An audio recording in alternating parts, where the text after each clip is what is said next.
Hello, bonjour à tous, j'espère que vous allez bien. Nous allons parler d'un sujet très intéressant aujourd'hui qu'on appelle la suite de Fibonacci. Ce n'est pas pour les mathématiciens, c'est pour juste ceux qui nous entourent. C'est la nature elle-même. Le monde que nous voyons, le monde qui nous entoure, ce n'est pas nous qui l'avons créé. On est venu trouver ce monde-là avec ou sans nous, il continue de fonctionner. En fait, quand on parle souvent des mathématiques, on ne demande pas de devenir mathématicien, mais on demande juste de s'intéresser aux mathématiques pour pouvoir comprendre ce qui se passe dans ce monde. Celui qui décide volontairement de rejeter totalement les mathématiques, pas devenir mathématicien, mais ne pas s'intéresser, décide volontairement d'accepter de ne rien comprendre au monde qui l'entoure. En fait, pourquoi je dis ça?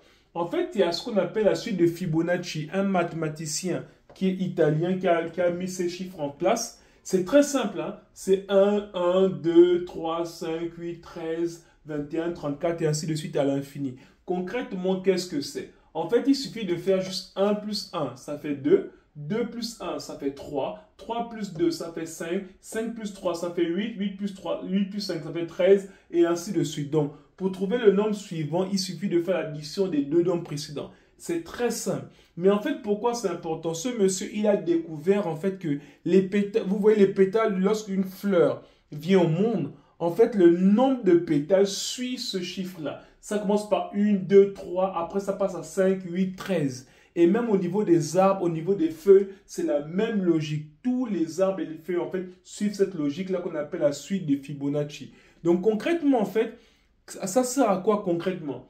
Si vous voyez, en fait, je veux qu'on suive juste les nombres là. 1, on va dire 1, 2, 3, 5, 8 et 13. Si on commence par prendre un carré simple d'abord, un carré, ce sont que des carrés.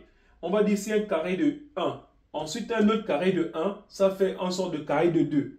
Ensuite, après ça génère un carré de 2. Ensuite, les deux carrés là, ça donne un carré de 3. Ensuite, le carré de 3, ça fait un carré de 5. Parce que 1 plus 2 plus 3, ça fait 5.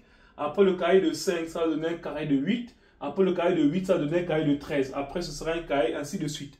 Donc, on fait tout ça, ça donne un carré ici qui sera de 21. Parce que 8 plus 13, ça fait 21. Mais vous voyez en fait ce genre, on va dire tous ces carrés-là. Qu'est-ce qui se passe concrètement? Essayons de tracer quelque chose. Si je fais juste ça, comme ça. Là, je prends juste les diagonales. Vous allez remarquer quelque chose. Vous voyez en fait ce qui se passe, c'est que, vous voyez pas ça, vous fait penser à rien.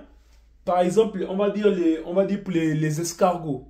En fait, les escargots, les coquillages et pas mal de choses. Les plantes, comme je disais, les coquillages, et aussi par exemple les cornes d'animaux, ou bien les motifs même du pan, ou bien les cyclones, ou bien un chat qui s'endort. En fait, tout ça, en fait, toute cette nature-là suit cette suite-là qu'on appelle suite de Fibonacci.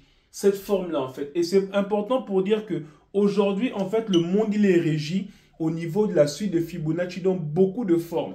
Et juste pour terminer, en fait, ce qui se passe, c'est que si on fait juste le nombre suivant divisé par le nombre précédent, on se rapproche de plus en plus d'un nombre étrange qui est 1 plus racine carrée de 5 sur 2. Ça se rapproche de plus en plus de 1,618, ce qu'on appelle le nombre d'or. En fait, le nombre d'or, c'est le nombre qui régit le corps humain. On en parlera dans une prochaine vidéo. Merci.